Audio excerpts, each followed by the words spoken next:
We will now hear a tribute from Sir Franklin Wilson. Philip Galanis was a wonderful human being. Firstly, he did so many different things. In his professional career, let's start with that. He got to be the managing partner of a big 8 accounting firm very early in his career, and he did some wonderful work there. He left the big firm environment to go start up organization. He built that into a credible organization. So in terms of his professional career, that's a great story. He went on to become the president of the Bahamas Institute of Chartered Accountants. He was central to completing the process of legislation for the Bahamas Institute of Chartered Accountants.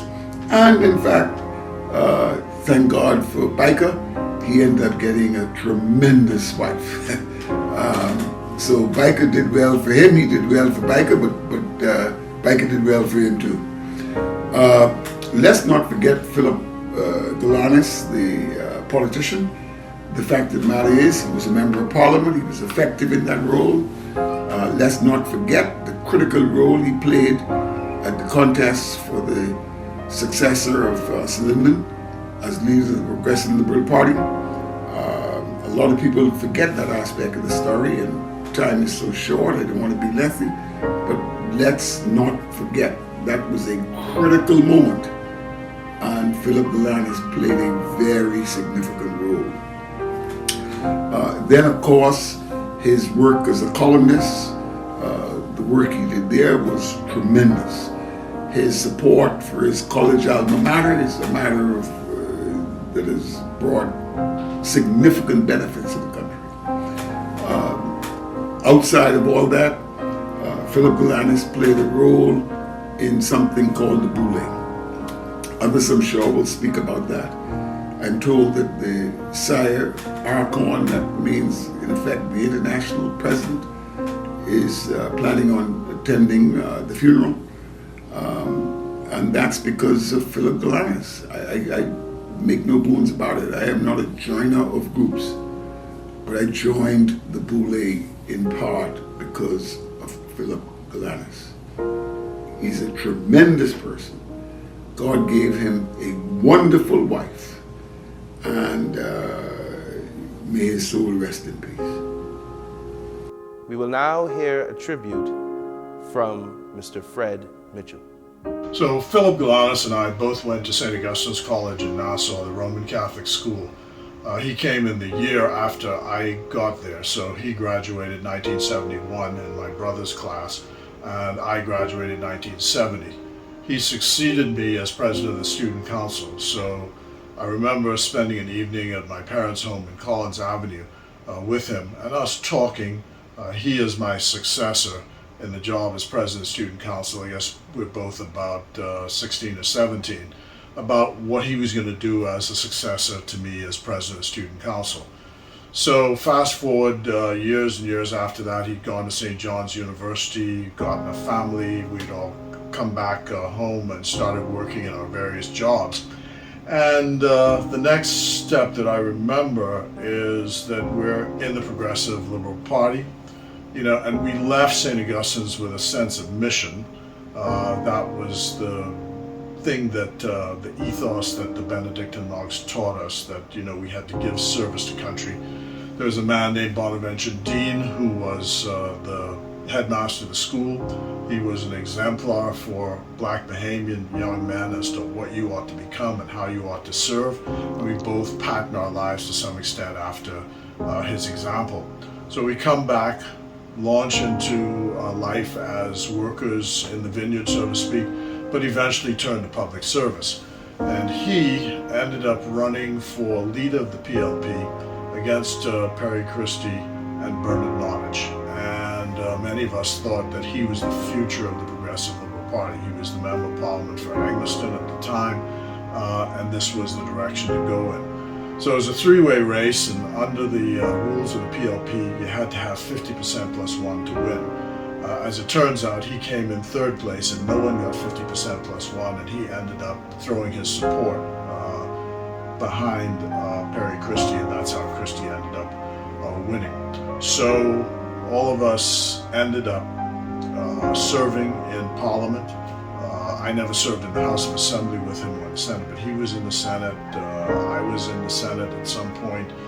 He was in the House of Assembly as the Member of Parliament for Eggleston. And after that, after losing the seat, he was always engaged in public policy, always interested in public policy. He became good friends with Honorable George Smith, the late Honorable George Smith now, and of course Amy Wishkin was his very good friend.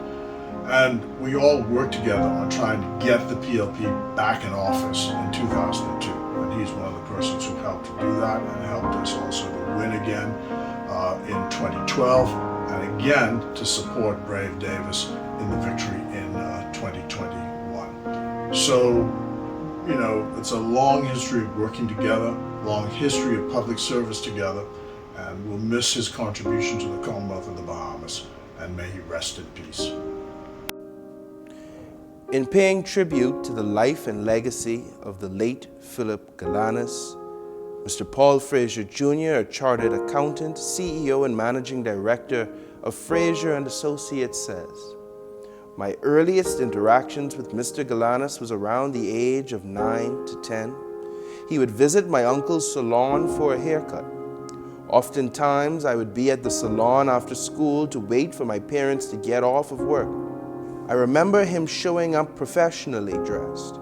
A few times I delivered packages to his then office on Cumberland Street. He is the first person I ever saw as a child that was an actual accountant. During the years since, I have had several interactions with him in passing, especially during my involvement on Biker Council. I believe his trajectory influenced some parts of my ultimate desire to start my own accounting firm. May he rest in peace." We will now read a message as well from the VSB Group Limited and Esso East Street and Soldier Road. On behalf of the VSB Group Limited and Esso East Street and Soldier Road, we are honored to share in keeping the memory of our fallen hero, the late Philip Galanis. We pay tribute and celebrate a life that was well lived. Colleagues and friends knew him as an affable, cooperative, helpful, and dedicated official. And finally, we approach the end of our program. The recognition that the end of our journey and the beginning of something new confronts us. The recognition of our own mortality. The sureness that someday that silver cord be loosed, that golden bowl be broken, and the spirit shall return to God who gave it. May we weep with hope in expectation of that undiscovered country, in remembering the good qualities of Philip Christopher Galanis. Let us remember that he lived for the high calling of duty to God, to family, and to country. Let Philip's departing be for us left here just another example of Almighty God's equally infinite wisdom and love. Let this profound loss also increase our affection for those who are yet spared to us and make us more punctual in the performance of the duties that friendship, love, and honor demand. Thank you, ladies and gentlemen, for tuning in to this memorial tribute to the life of the late Philip Christopher Galanis. To his family, our profound sympathies. To his friends and loved ones, may he rest in peace. This evening I invite you to share in a conversation with an old friend, Mr. Galanis, who has been with us many times, but who is not only involved in the economy and the business, but also in some journalism. So, but an old friend, so it's good to see you. I haven't seen you for a while. Grace, it's always good to see you. And, you know, it's amazing. I was at a meeting last night with some of my fraternity brothers, and one of the things that James Smith commented on is that COVID has really kept us apart from each other. And you know, it's so true that you miss the closeness that you had and the opportunities you had to fellowship. And so it's always a pleasure to be here. Thank you very much for inviting me. Good. Well, I know you are up to date with things in the political sphere, but I wanted to talk about some issues that pertain to what I call the new administration, not so much the political aspect, but Sure. what I call a national, I'd make a distinction between what I call national concerns and the narrow party concern. Sure. And what did you think? Did you? I know you're a supporter of the ruling party, but did you expect the result that we actually got in the election? The answer is yes and no. Well, that's Yes, a good answer. Yes, I expected us to win. I expected the PLP would win Yeah. the government. I did not expect it would win by such a large majority of seats. Mm-hmm. I anticipated that the most we would win would be 28 seats, and I would have been happy with that. Yeah. I think everyone would have been Very happy with happy. that because after a while, too many seats. You could have too many seats for any number of reasons, which which we'll probably discuss. But I was happy that, first of all, the PLP won the government, and I was secondly very happy with the performance of the women who came forward. It was amazing that all of the women, without exception, who offered for office won their seats. That for me was one of the shining lights of the results. And Absolutely. it was not only unprecedented, but I thought totally unexpected. I think it was unexpected. We thought that we'd win again, as I said, maybe a few, maybe four, as many as four, but we doubled that number. I think it's amazing. I think it's a real tribute to the advances that we've made as a society.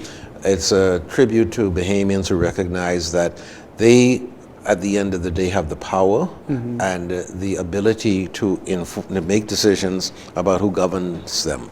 But do you have any comments on not just the number of women, but the fact that they all appear to be fairly competent persons? They're very high caliber. I think, and I have to say, I think credit has to be given. I don't want to get involved in politics, at the low level, but I think you have to really give credit to the candidates committee in the first instance. I really say in the second instance. In the first instance, I give credit to the leader, Mr. Davis, Mr. Philip Davis, because he sought out certain persons. He had several hundred applications that he had to ferret through and that the committee had to ferret through. And so at the end of the day, he was able to be sufficiently discerning about the fact that, one, we needed to have quality women, not just women. See, we often say in life, in business and politics and other endeavors, we need to have more women. That's not the point. It's not a matter of having more women, it's having quality women. And I have to say, without exception, the women are all quality women. They have acquitted themselves in every way they have performed so far, whether it is the speech from the throne or the manner in which they've conducted themselves in public office so far. And I think that if that's any indication of what's to come, I think it's going to be it will be a new day for the Bahamas, because women are finally taking their rightful place in the leadership of this country.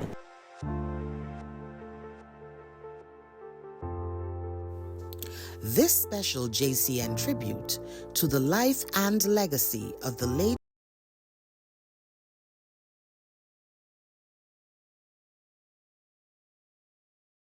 Philip Galanis has been brought to you by the following sponsors: the FML Group of Companies, Patmore Investments, LaRoda Francis and Company, Ecovis Bahamas, Ernst & Young, the Bahamas Institute of Chartered Accountants, MRL Holdings Limited, Bay Court Chambers, Bahamas Foot and Ankle Specialists, Fraser and Associates, Genesis Dental Center, K.E. Ferguson & Co., Esso, East Street and Soldier Roads, B. Ingram & Co., Chartered Accountants and Consultants, TriStar Insurance Agents and Brokers, and Oughton and Associates.